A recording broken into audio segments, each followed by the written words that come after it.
Donc simplement pour vous présenter cette analyse, ça fait effectivement quelques mois qu'on travaille dessus.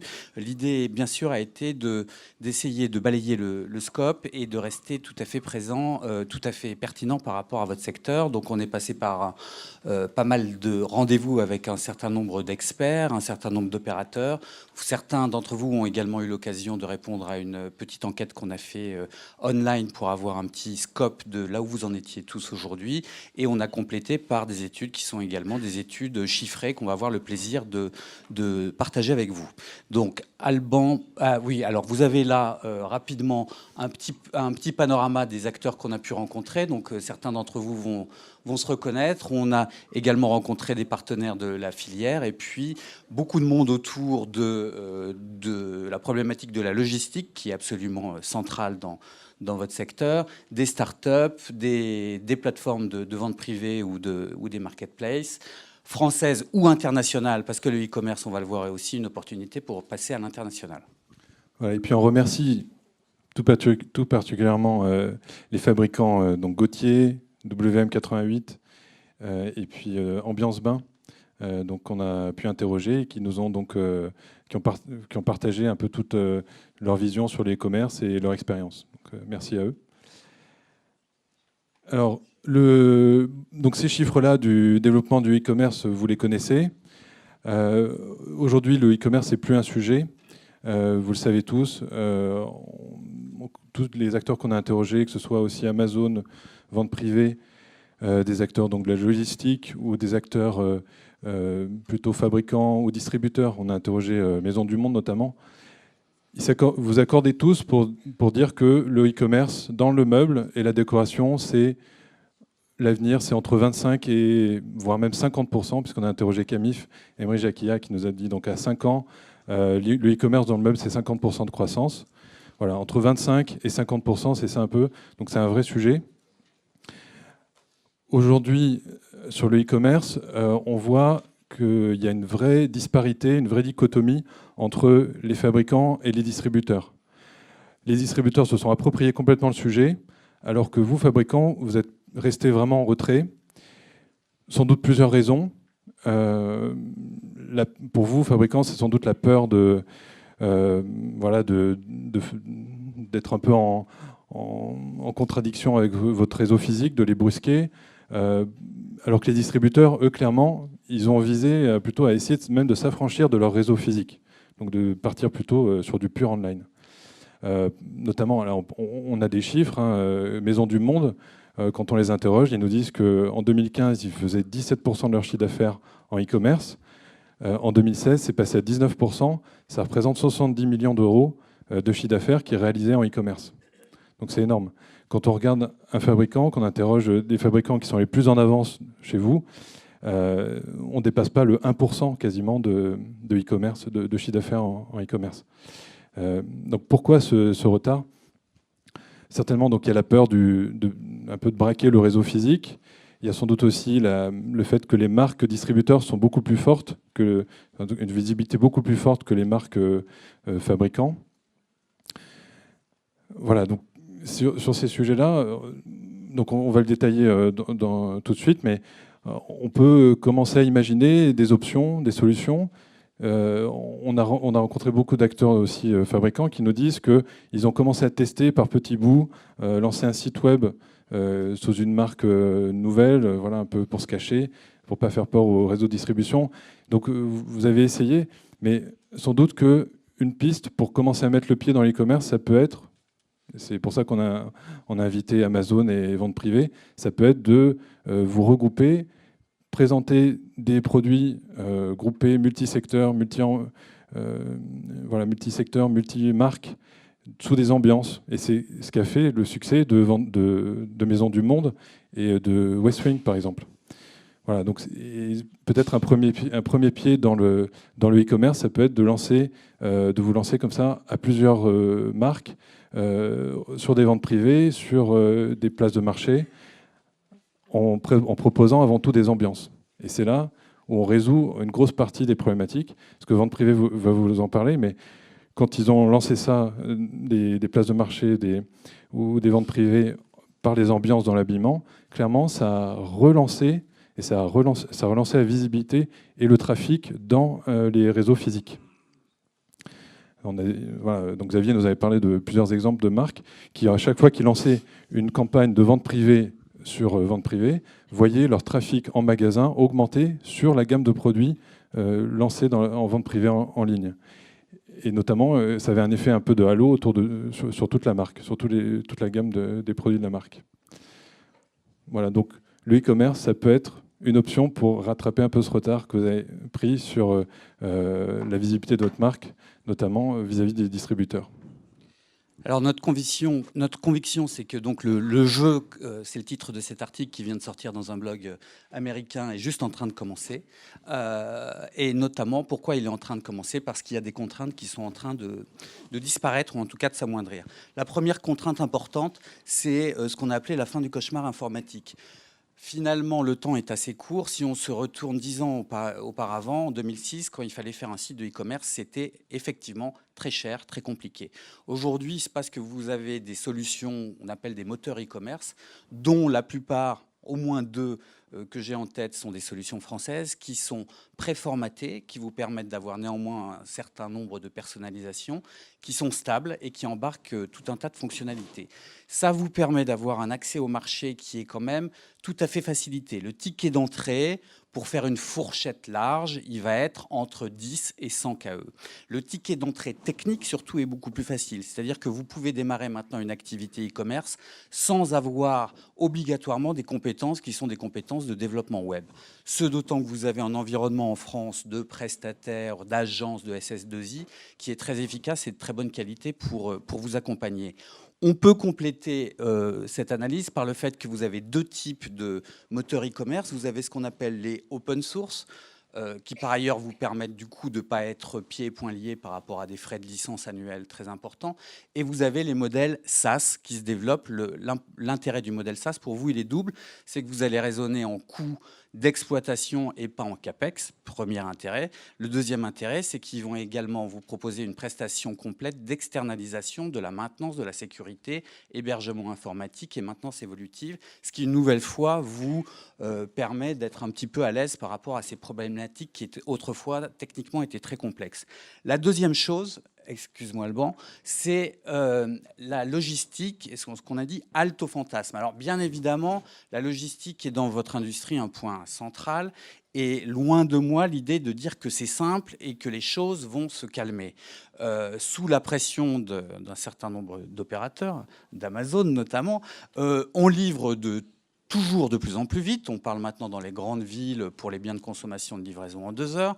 Le consommateur s'attend à des livraisons qui sont, si possible, gratuites, qui sont, si possible, sur des créneaux de livraison, qui peuvent être le dimanche, qui peuvent être la nuit. Donc, effectivement, ce n'est pas si simple. Pour autant, quelle est la réalité? Quelle est la réalité de votre marché? La réalité, déjà, du marché du e-commerce en France, c'est un indicateur qui est remis là, publié par la FEVAD, c'est qu'en définitive, la livraison moyenne, c'est 5 jours,3. C'est déjà pas 24 heures ou 48 heures. La réalité de la promesse de votre marché, c'est 15 jours. Quand vous faites une dizaine d'opérateurs, c'est 15 jours. Et si vous lisez les petites mentions en petit, c'est 15 jours si le produit est disponible. C'est pas forcément simple. Enfin, déjà, on peut l'appréhender et on peut le mettre en place. La deuxième chose, c'est qu'on n'est pas dans non plus de la part des consommateurs d'une demande de célérité à tout prix. Ce qu'ils demandent, c'est prenez des engagements et respectez-les. Et tenez-moi au courant de là où est ma commande, là où est ma livraison.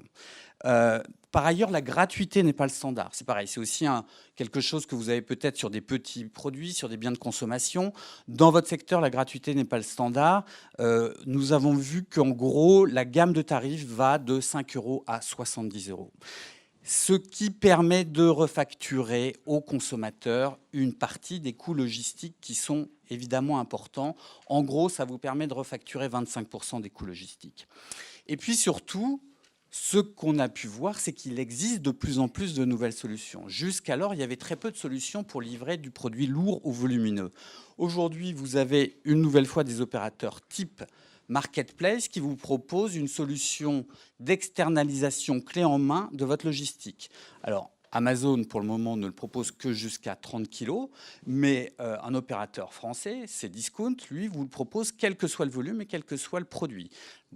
Charge à vous, bien sûr, de faire la première traction à son entrepôt, et ensuite, ils font le picking, l'emballage et la livraison au consommateur. Si on prend maintenant le reste des opérateurs de cette industrie, ils sont tous en train de bouger. Les opérateurs de la messagerie, que ce soit les FedEx, les DHL, les TNT, etc., font de plus en plus de la livraison au pied de l'immeuble d'objets volumineux et lourds qui sont sans service, mais qui du coup ne sont pas très chers. Les opérateurs qui sont les opérateurs que vous connaissez tous, les VIR, les Girard AG10, eux sont en train de sophistiquer de façon très intéressante leur niveau de service. C'est-à-dire qu'ils font maintenant, vous le connaissez, la livraison à l'étage, le recyclage, la reprise des emballages, ils travaillent sur des créneaux de 2 heures. Tout cela vous permet d'avoir une multiplicité de solutions et surtout une politique commerciale qui est assez attrayante par rapport à un consommateur qui va pouvoir choisir une livraison pas chère, sans service, ou une livraison un peu plus chère. Et le dernier point, qui est sans doute celui qui nous a le plus frappé, c'est que vous avez désormais les points relais qui se mettent à la livraison des produits volumineux. Alors quand on connaît l'impact qu'a eu le développement des points relais sur le e-commerce traditionnel dans les 10 dernières années, ce point est extrêmement important. Maison du Monde et La Redoute ne s'y sont pas trompés, ils sont en train de lancer leur projet. Vous avez chez Mondial Relais et Relais Colis, chacun propose 25 points drive, et dans ces points drive qui donc en gros font les 25 plus grandes villes, vous pouvez livrer du multicolis jusqu'à, de mémoire, ça va être 140 kg. Et Relais Colis, par ailleurs, a des points max qui livrent jusqu'à 70 kg en multicolis, mais là vous avez 900 points relais. Sur évidemment des gammes de tarifs qui vous intéressent, parce que vous savez que dans la livraison, ce qui coûte le plus cher, c'est le dernier kilomètre, et là on ne s'en préoccupe pas. Donc des contraintes en moins qui vous permettent du coup, Alban peut-être, voilà, de saisir la chance du marché. Alors cette opportunité à saisir, elle est aussi à appréhender par rapport au fait vous êtes encore sur un marché où il y a assez peu de pure players. Si on compare par rapport, bien sûr, à la mode, au voyage, aux produits électroniques. Et si on met à part deux ou trois enseignes que nous avons citées là, Maison du Monde n'est pas un pure player, mais apparaît vraiment comme un catégorie killer. Et si on met à part le dynamisme qu'on peut retrouver chez Camif ou de la Maison, on a des pure players qui sont aujourd'hui peu nombreux. Même ceux qui sont des établissements français, d'entreprises anglaises, américaines, je pense à Med, ou allemandes, et je pense à Home24, on est sur des chiffres d'affaires qui sont tout à fait modestes.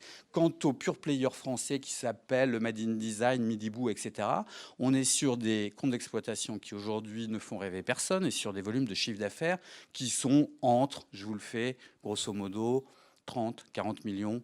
Et encore, bon. Donc ça veut dire que le marché n'est pas encombré. Vous avez de la place et vous avez également une distribution traditionnelle qui est timide. On a vu Ikea est en train de se saisir du projet. Alors tout de suite, Ikea, c'est énorme, hein. C'est des milliards déjà en e-commerce. Enfin, ça fait 4% de leur chiffre d'affaires global. Conforama, qui est un très bon élève dans la classe, est à 8% de son chiffre global. Ça, c'est pour les meilleurs. En revanche, But n'est pas présent, Alinea n'est pas présent. Les vieilles enseignes de la distribution de meubles telles Monsieur Meuble ou Mobilier de France sont restées sur des approches institutionnelles. Donc, vous avez un marché qui vous donne une véritable opportunité. Et vous avez aussi un modèle économique qui vous permet de l'appréhender. En effet, en général, vous avez un coefficient entre votre prix de cession et le prix de vente public dans la distribution classique qui est environ de 2, voire un peu plus sur du hors-taxe sur TTC. Tout l'enjeu et toutes nos analyses a été de dire, à prix égal, on n'est pas dans une ambiance, une idée de low cost, mais à prix égal, si vous réintégrez cette marge, est-ce que vous pouvez intégrer aussi les coûts variables de la livraison et de l'activité e-commerce ?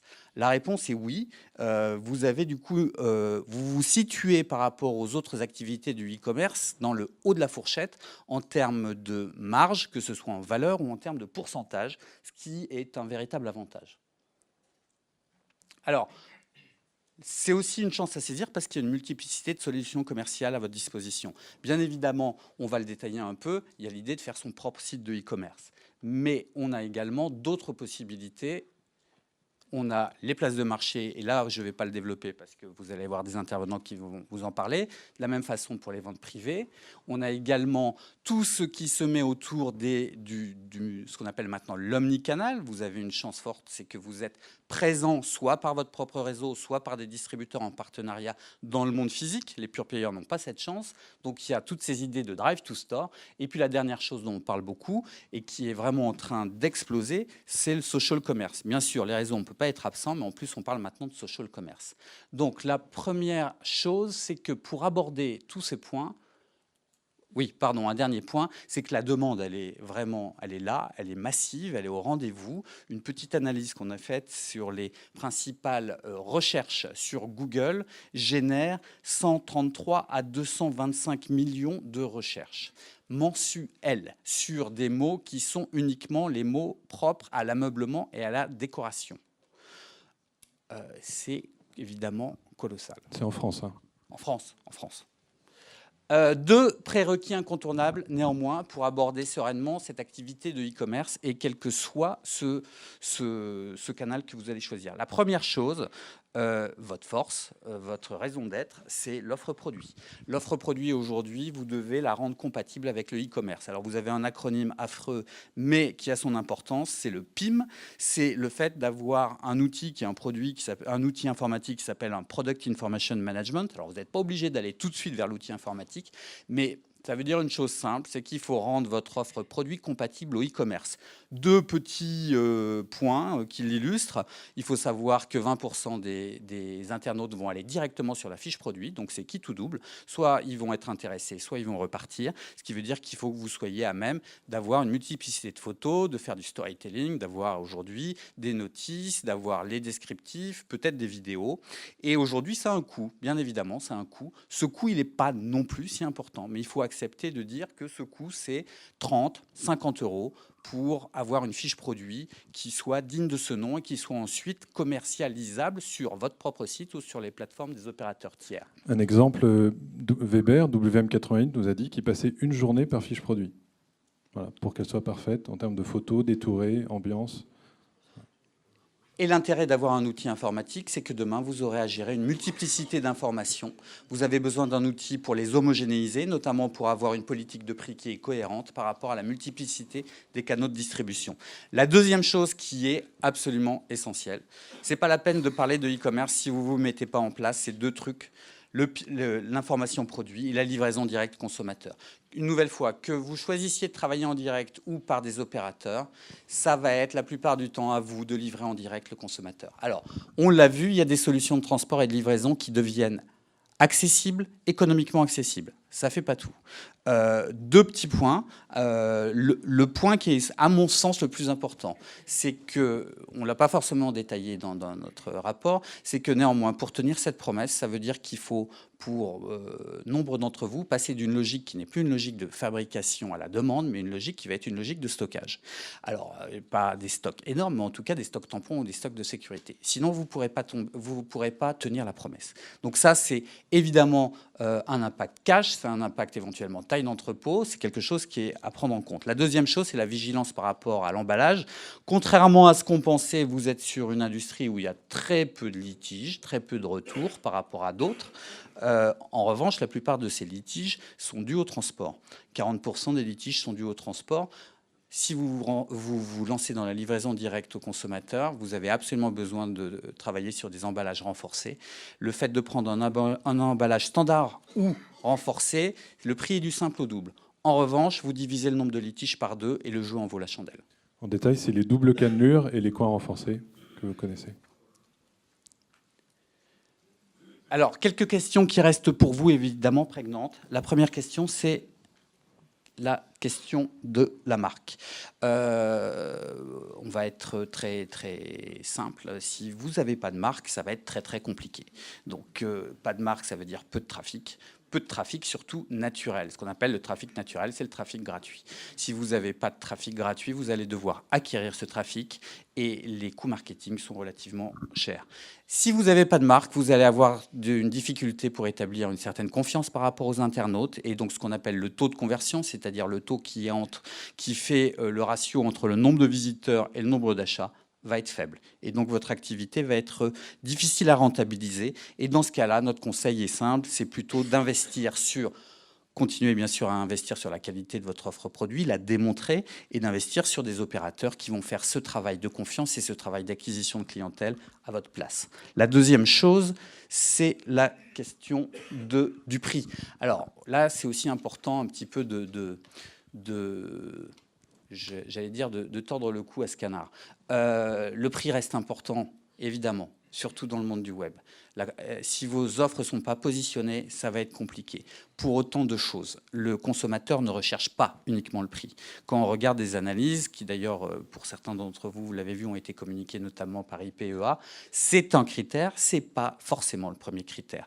Sur les recherches Google, c'est pas le premier critère, c'est désormais le critère de la qualité qui est spécifiquement assorti aux recherches concernant le meuble.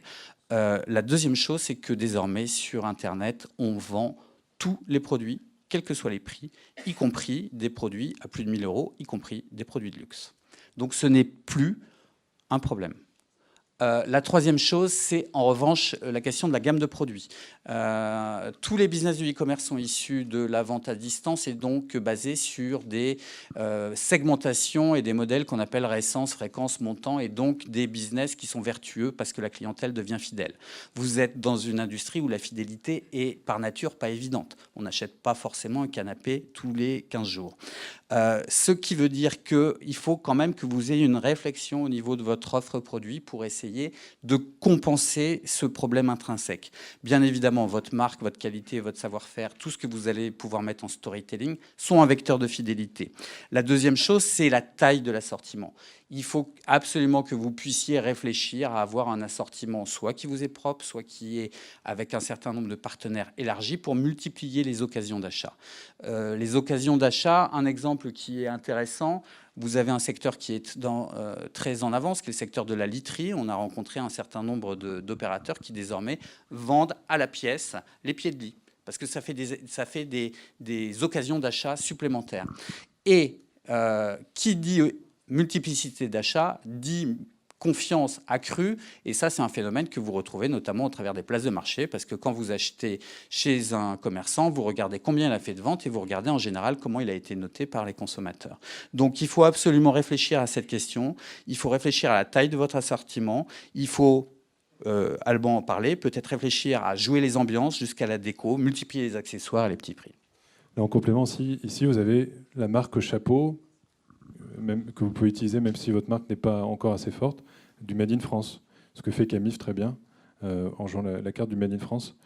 Et aussi sur les accessoires, les ambiances. Donc on a interrogé Maison du Monde, Julie Valbaum, la DG Digital, qui nous a dit qu'aujourd'hui, et ça peut-être vous n'avez pas cette information-là, aujourd'hui, ils font plus de ventes online de meubles.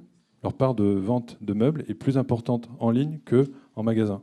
En fait, en magasin, ils vendent plus des accessoires et de la décoration qui ensuite va faire venir les gens sur le site web pour commander du meuble. Le e-commerce stricto sensu. Donc, on vous donne les conclusions, surtout qui sont celles auxquelles on est arrivé en faisant des analyses de PNL complet.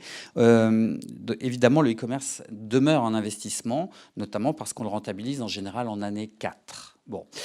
Donc, le e-commerce, pour qui? On a élaboré 2 scénarios. On pense que le e-commerce peut être abordé à partir d'entreprises dont la taille aujourd'hui est supérieure ou égale à 2 millions d'euros de chiffre d'affaires.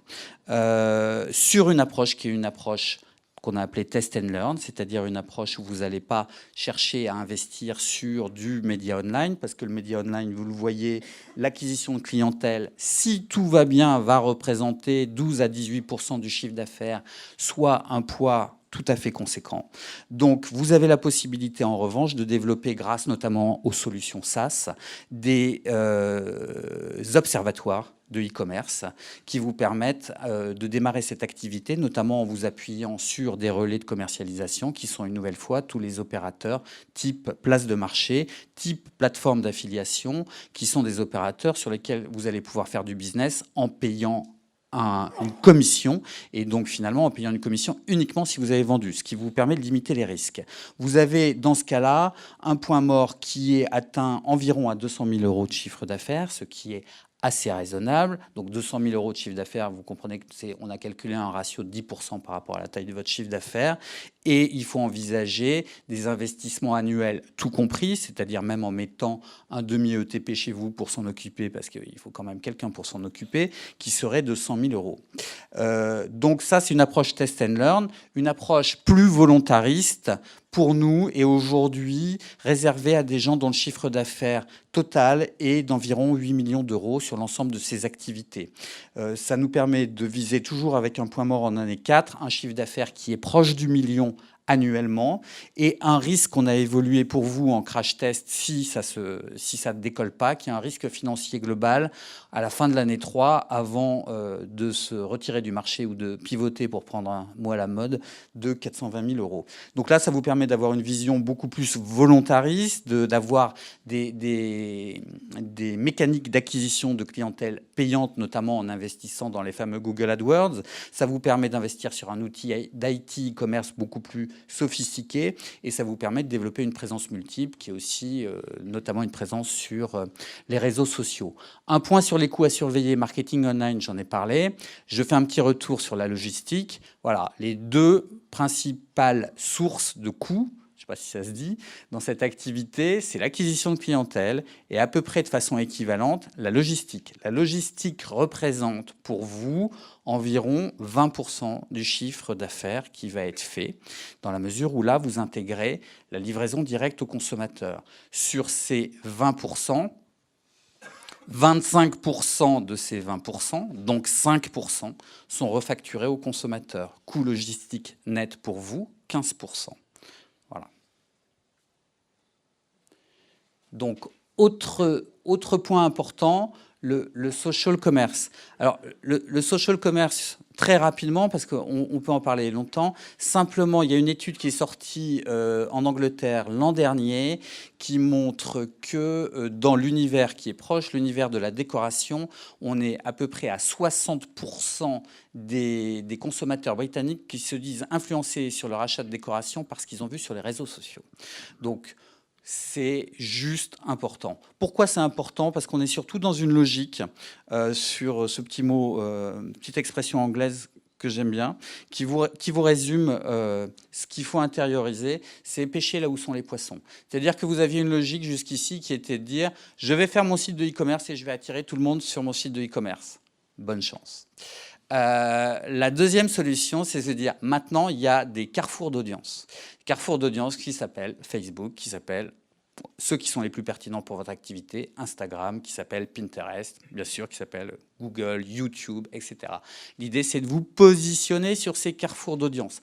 Oui, c'est complexe. Oui, vous n'allez pas tous les faire ensemble. En même temps, quand vous réfléchissez à votre distribution physique, vous vous dites bien que c'est pas idiot d'être présent dans tous les centres commerciaux. Eh ben, c'est la même chose. Il faut juste que vous soyez présent sur ces carrefours d'audience. C'est là où se concentre la clientèle. Et il faut que vous mettiez en face de cette clientèle vos produits, vos contenus, votre marque et éventuellement un lien vers une interface commerciale. Donc, les réseaux sociaux, les trois les plus importants qui sont basés pour vous, les trois les plus importants qui sont notamment basés sur une maîtrise de l'image sont Facebook dans les locaux, 22 millions d'utilisateurs quotidiens, c'est donc plus gros comme point de repère que la plus grosse audience de TF1 l'an dernier qui était en finale de l'Euro, 20 millions de téléspectateurs. C'est incontournable. Instagram qui va vous permettre aujourd'hui sans doute de travailler beaucoup plus sur une cible très jeune, peut-être un petit peu moins en phase avec vous, mais sur une cible qui est très drivée par ce qu'on appelle les influenceurs et où on a énormément d'internautes, enfin en tout cas d'utilisateurs d'Instagram qui vont interagir avec les marques. De mémoire, on a 33% des Instagrammeurs qui vont interagir et qui vont suivre des marques, notamment sur Instagram, l'univers qui est un des univers les plus prégnants, qui est l'univers de la décoration. Et Pinterest, qui aujourd'hui est moins connu en France, mais qui en revanche est très intéressant, parce qu'il permet réellement de s'inscrire dans un parcours d'achat.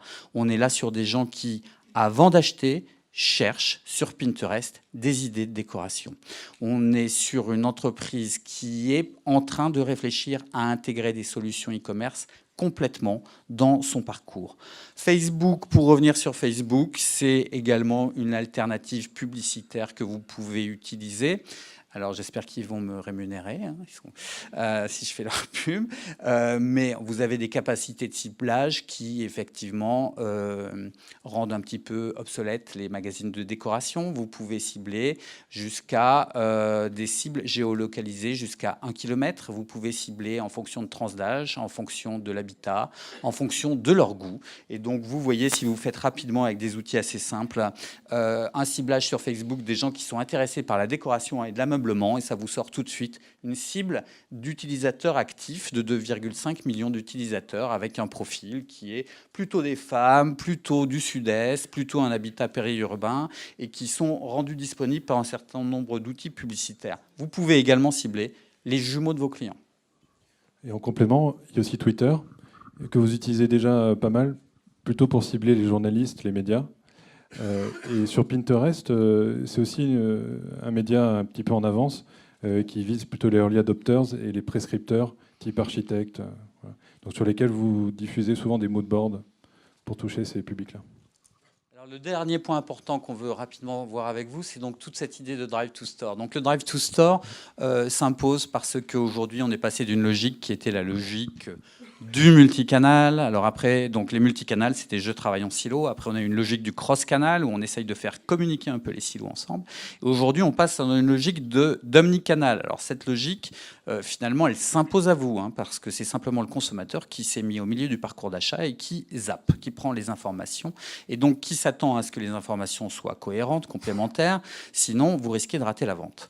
Donc cette logique de l'omnicanal, quelques chiffres qui nous sont fournis par Google pour l'illustrer dans votre secteur, qui sont quand même très importants. Nous avons 30%, donc c'est une étude monde sur le secteur de l'ameublement de Google, 31% des acheteurs de meubles qui ont commencé leur recherche en ligne et qui ensuite ont acheté en magasin, 19% des gens qui sont en magasin qui vont finalement faire du web roaming avec leur smartphone et qui vont acheter en ligne, et 24% des acheteurs tout confondus qui déclarent passer un temps absolument infini à préparer leur achat. Donc c'est une logique qui s'impose à vous, mais c'est aussi une opportunité. Alors, avant d'être une opportunité, c'est une complexité. Évidemment. Pour autant, cette complexité, voilà, vous n'êtes pas les seuls à devoir à vous y confronter. La plupart des distributeurs ne l'ont pas fait, donc pas de complexe là-dessus. Quelques conseils évidents, mais enfin, tout le monde ne le fait pas, donc c'est aussi bien de se le redire.